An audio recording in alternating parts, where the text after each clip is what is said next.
Jembatan gantung yang jadi penghubung antar desa Pitulua dan Lasusua ini roboh. Jembatan rusak usai dihantam arus sungai Pitulua setelah cuaca buruk menerjang daerah tersebut.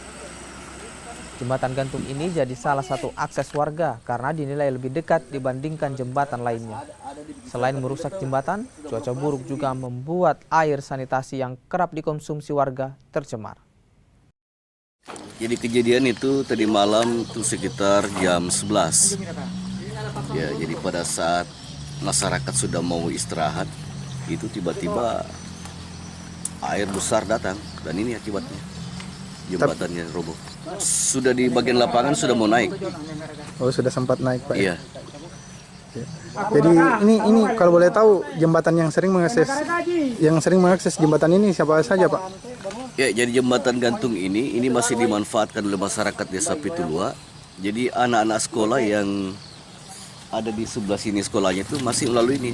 Pedagang-pedagang ikan masih melalui ini. Jadi jembatan ini jembatan aktif tiap harinya.